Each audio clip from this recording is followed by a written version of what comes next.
Hello everybody and welcome back to World of Warships Legends. My name is Spartan Elite 43 and tonight I'm starting to feel a little bit better, but my voice is still a mess, so I do apologize. However, this match was from last night with the match that you guys already saw in the Vermont. This one actually happened right before that match in the Vermont, so it's just a night full of heartbreak. But both of those matches showcase not only great matches by me, but also a complete throw by at least one player on our team that could have been in a good position to help carry the match. And we're going to go over that as we play the match. So, for those of you just joining us, welcome to the channel. I promise I don't sound like this all the time. This is just me coming off of being sick for a week. So I do apologize. I don't get sick very often, but when I do, man, it's rough. But if you guys enjoy what I do with my daily content, plus I'll get back to live streaming as soon as I don't feel like I've got a freaking 10 grit sandpaper in my throat. But hey, punch the like button for me if you guys could. It does help the channel out quite a bit. And also, if you're new to the channel, consider subscribing. Be a part of the Spartan Army / Navy. Also, those of you who don't know, I posted a community link or a community post with an update on my store. For a lot of you guys, you may not know that I actually have a merch store. It's connected to my YouTube, but it's also its own thing. It's on Teespring. There's a link in the description as well as in the community section if you guys are interested in that. Or just go to the store page right there on the YouTube page. Teespring adjusted a lot of their prices, and I always like to keep the prices as low as possible, and so I went through and adjusted all my prices, and a lot of the stuff got discounted. So beautiful. If you guys are interested in merch, there's never been a better time. I've got lots of broadside is the best side stuff. We've got the angry goat. We've got the Spartan logo, and of course we have the USS Iowa, Bismarck, and Hood merchandise if you guys are interested in that stuff.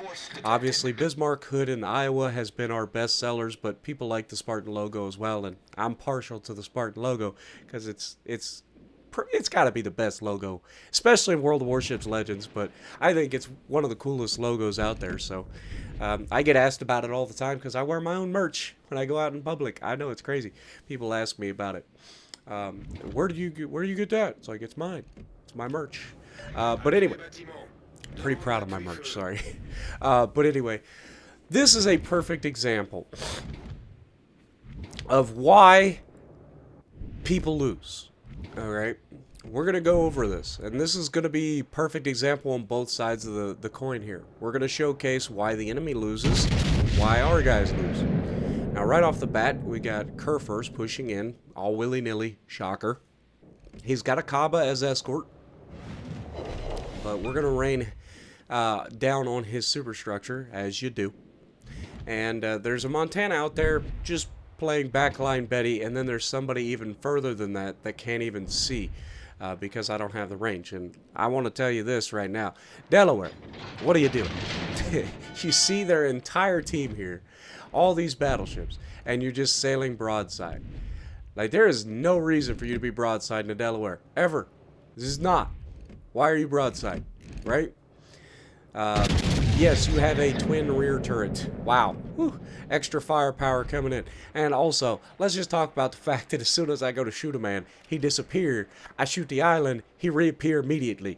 I don't know why that is. It just is. Y'all know, I'm not the only one that brings this up. Why is a man disappeared, and as soon as I fire and throw it into the island, that's when he reappeared? Like, it is instantaneous. It's so annoying. Now, in my head, I'm already calculating the fact that our destroyer is going out and going full goof mode, chasing after battleships off the map. I've got a battle carrier that is full broadside and ready to die at any moment.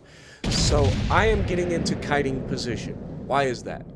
Because I have to limit who can shoot me. I don't have an island nearby that I can use to limit who can shoot me, so I got to do that using range. If I stay away from the enemy, they can't shoot me. So that leaves only a couple of people in range to shoot me. Now, Kaba is going to off to the middle of the map. And that's perfect for me, because then I ain't got to worry about it. So that allows us to focus the gross occur first, as our Delaware is about to still sailing broadside. The man has not stopped being broadside. Why? Why do people do this? This is a prime example of somebody has no idea. No idea what they're doing. They got their first high-tier ship, and they are just getting yeeted.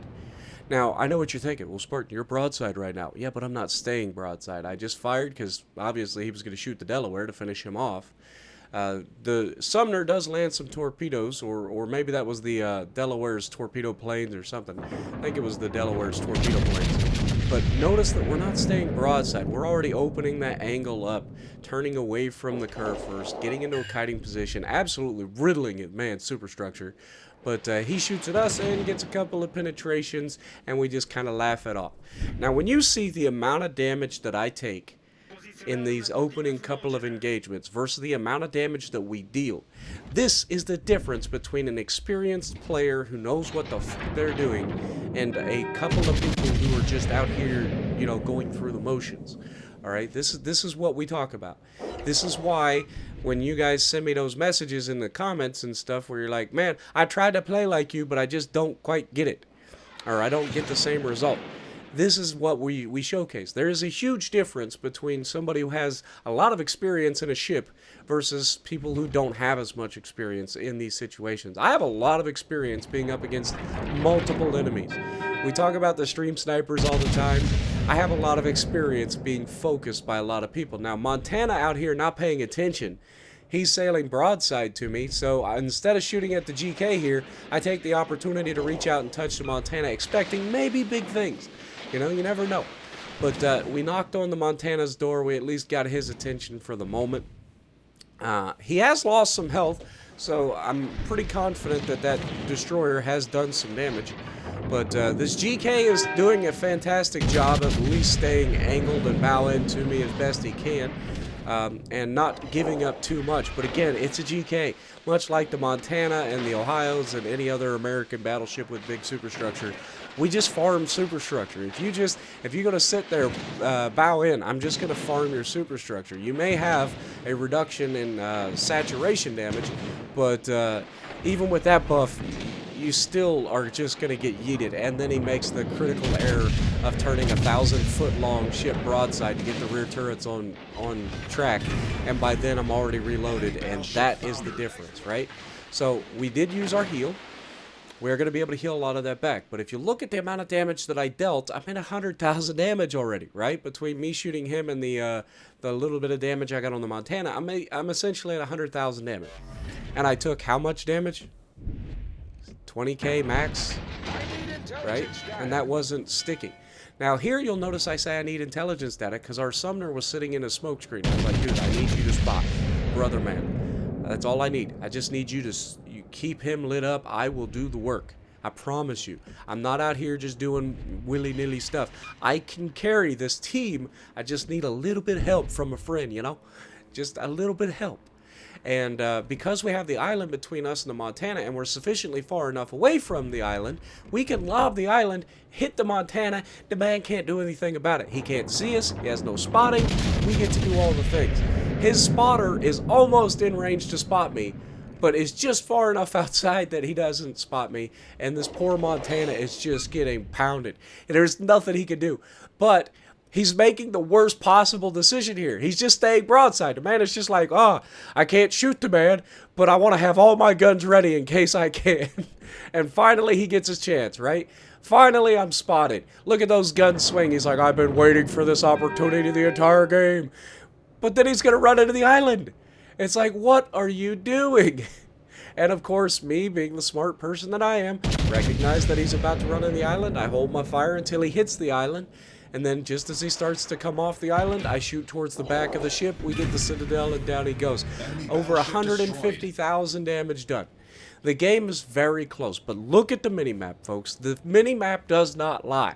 Our team has the Alpha cap, but they're getting rushed by a battleship at Alpha, right?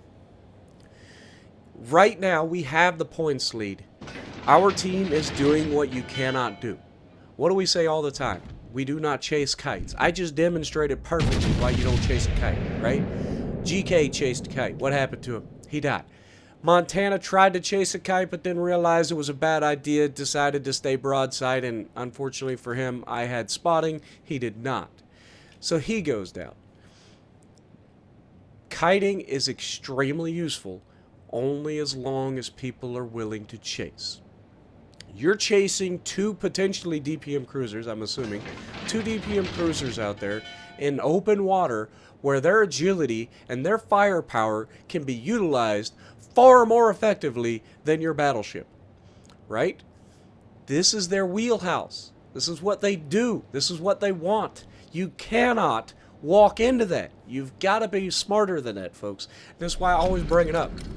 I always try to bring it up. You cannot put yourself in that situation. Now, you'll notice that battleship that's up there in the top of the Charlie cap right now, he ain't moved the entire game. Have you noticed that on the minimap? That tells me one of two things. Either the man is a bot, where he's just bad at the game, or he's just AFK. I'm leaning towards the latter at this moment, and you'll notice that the cruisers are coming my way.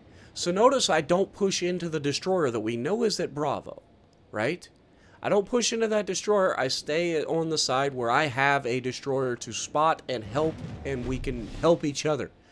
Now, you'll notice my destroyer is launching his torpedoes at the Minnesota currently. I know it's a Minnesota, and I know he's AFK, and because I've already lived this match. Obviously, this is after-action commentary. A lot of people don't understand that either. A lot of people think that I'm commentating this while I'm playing. That's not true. This is all after-action. This is all me playing the game, recording it, and then coming back in and giving you guys commentary after the fact, after the game's already over. So that's how I can give you guys, you know, more insight into what's going on. But you can see terrible, as Charles Barkley would say, terrible torpedoes strike by the Sumner. I was begging the Sumner, and this is a prime example of the Sumner just throwing the match right here. It's just the two of us, man. Just the two of us. Building castles in the sky. Just the two of us. Just the two of us. Why you leave me? You know it can only end, Pat. It's only going to end in sadness with you leaving me, man. He does get a flood. He has a fire on the Minnesota, and then he goes and attacks the Jutland with the cruiser right there to help him. Like, of all the positions you could have went to, you went to the one place where you're capable of being countered. Our team depends upon me. Shocker. Who could have seen that coming? And now they have all of the cards. Their Minnesota goes down, but they still have unknown battleship, which turns out to be a Musashi that's coming from the Alpha Cap. And then, of course, they have two cruisers and a destroyer. I have nothing.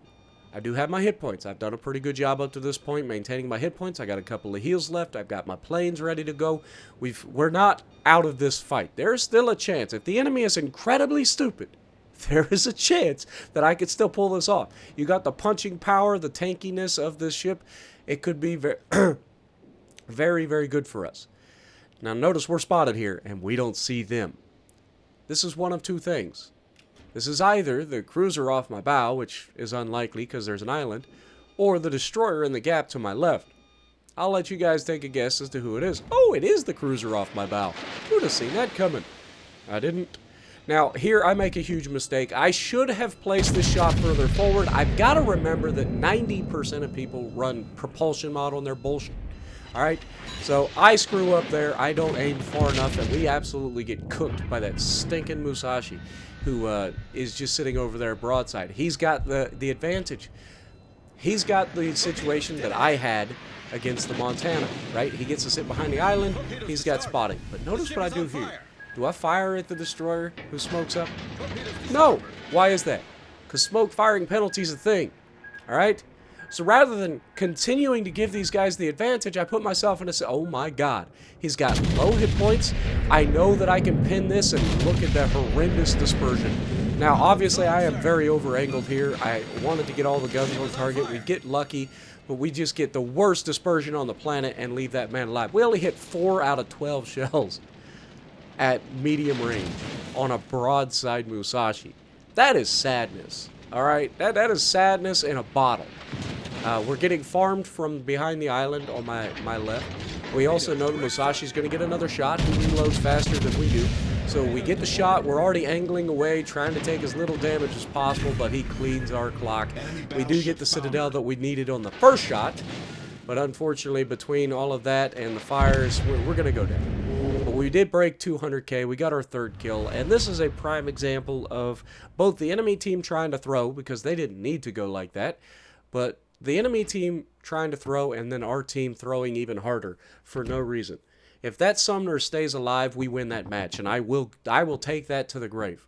If that Sumner stays alive and supports me on that right flank, we win that match. Period.